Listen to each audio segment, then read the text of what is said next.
So, I'm sure you guys also need a Spider-Man movie. As a 3D artist, all I can think about the whole movie is the character design. So I decided to recreate Miles Morales in Blender 3D. So I'm just going to basically take you through my workflow. I'm not going to say it's the correct workflow, but it's just how I like to do things. Like when I'm working for commissions or even just for fun. So I always like to start with a nice blockout because a good blockout makes the sculpting way easier. So I just take a subdivided cube and I match it up with a reference and add loop cuts where I need them. It won't add up exactly, so you're gonna have to improv some of the places like the fingers and the hands.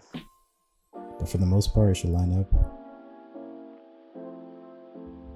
I like to stay in wireframe mode because it makes it easier for me to see what's happening. And also turn off optimal display in the subdivision, just so I can see more of what's going on.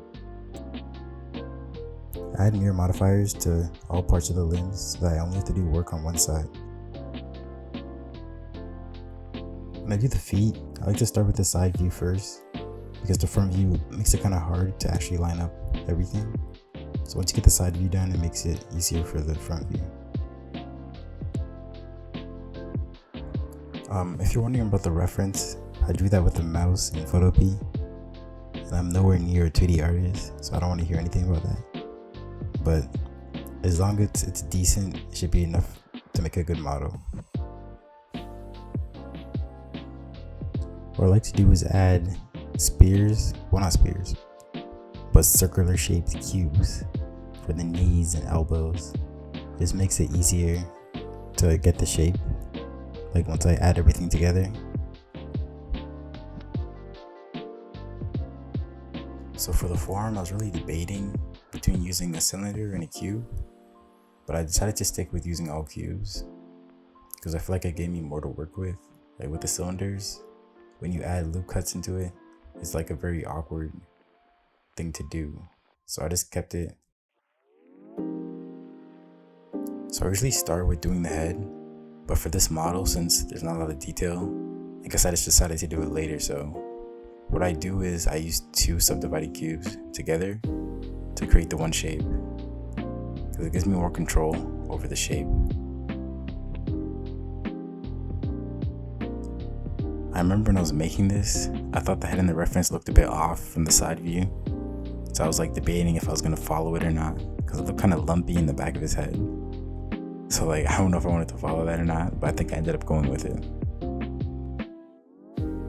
So for the butt, I use a cube too, but I started with the side view first to get that shape right, and then I'll get like the actual size later. It's kind of sharp for some reason. I mean, I guess the movie, it was kind of sharp, but like, it was a bit too sharp, but I decided to stick with the reference because might as well. If you're wondering like why my reference has a giant hand on it, it's because that's what I struggle with the most. So I had to make sure I can fully see what's going on for the hand. So usually I use cubes and subdivide it like usual, but I decided to use cylinders because I feel like that'd be easier. It would look more like a hand because the hands I made in the past were not good. But even this one wasn't even that good, but I actually tried my best. But I think it was better than my other hands. You'll see in the future.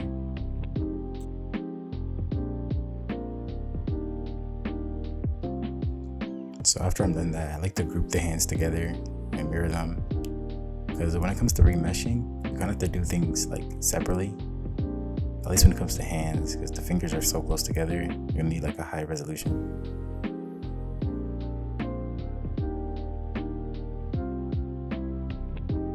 So the blockout was finally complete, so now it's time to actually do the sculpting. I remember when I was first starting out, I didn't know you can just join objects and sculpt them together.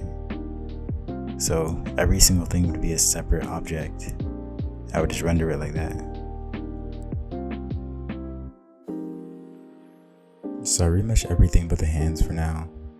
I start smoothing out the model so everything looks like it's one.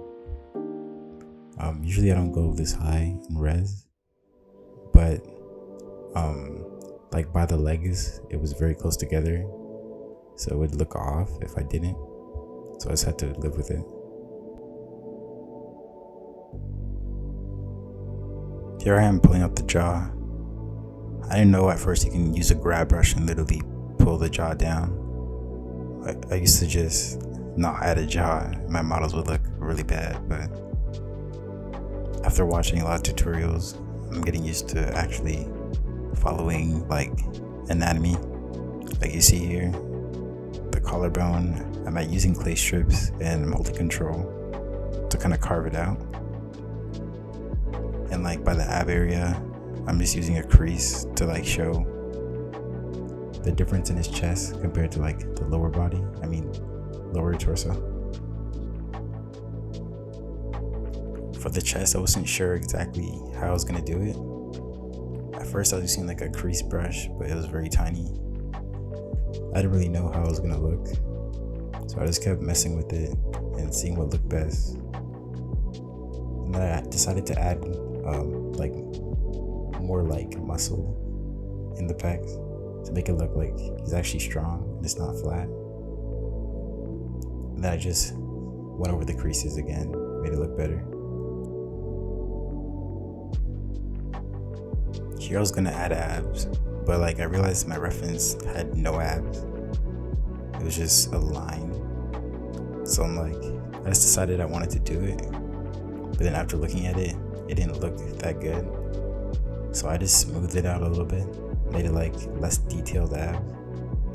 But I think by the end, I just ended up getting rid of them because they didn't look good enough for me. So I want to try to hurry up a bit. I feel like I'm taking really long to explain this. But yeah, so for the belly button here, I just use clay strips and I just dig a hole using control. And even with the armpit, it's the same thing, same steps, just dig the hole. When I'm like making these little changes, I realize that like it gets off from the reference, so I just take the grab brush and move it back into place, because that happens a lot.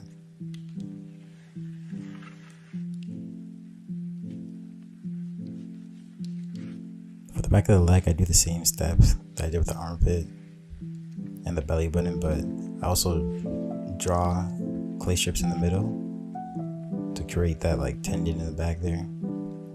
And I realized I forgot to do the spine, so I usually do one of the first steps, but I forgot to do it this time. So I just take a crease brush and I make it fairly big, and I just draw a line down the middle and smooth out a bit on the right side and left side.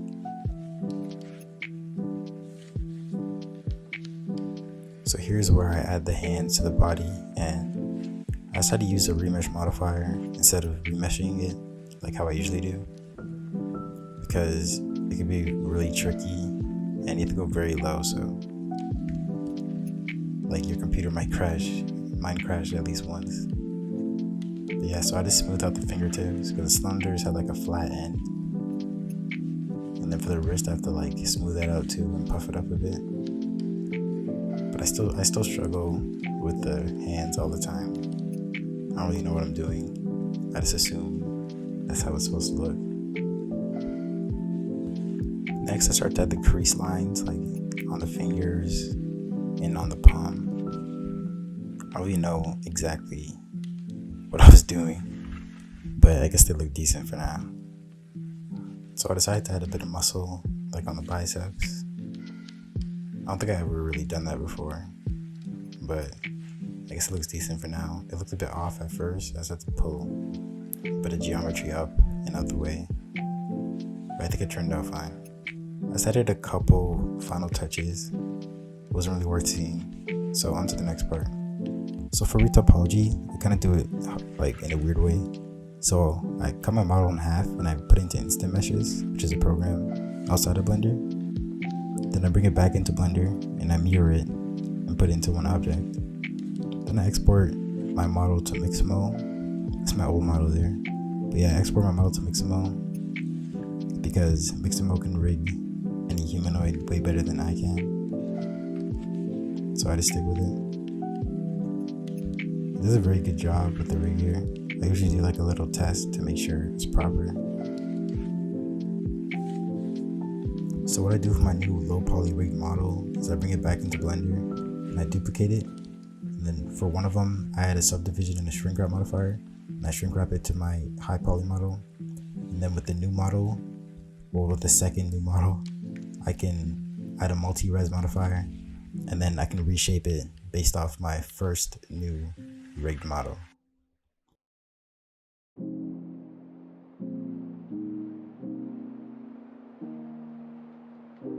Okay, so this is the texture painting process. It's gonna be the last part I'm showing you guys, because I don't want to make the video too long. It's already 11 minutes. I'm making the head and body separate textures. Usually I wouldn't do that, but in this case I just did because my UV unwrapping was pretty bad, so the paint looked like low quality. But it's fine. In this case it's fine. It's not like it's professional. It's just like a personal project.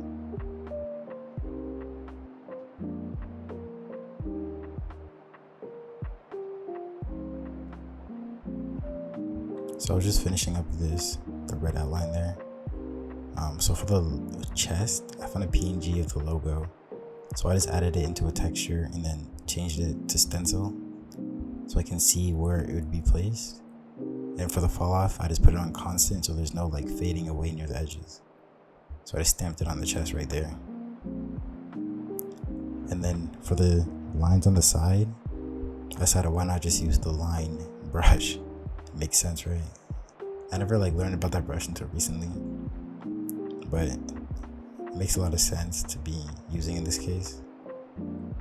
So I just filled in the bottom of the feet, I filled in the hands, and the model is pretty much finished at this point.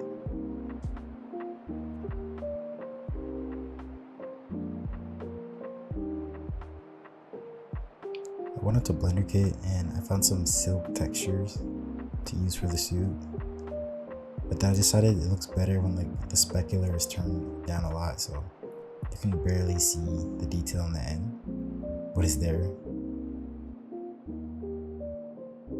My laptop ran out of storage while recording, so I lost the footage of me actually setting up the render, but I just have the rendered footage for you guys.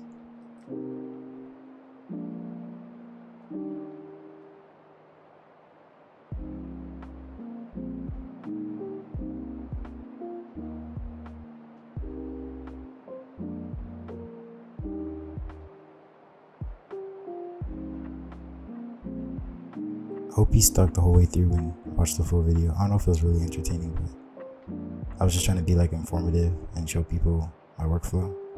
If you like the render, drop a like and comment, and follow me on Instagram. I'll leave it down below, and thank you for watching.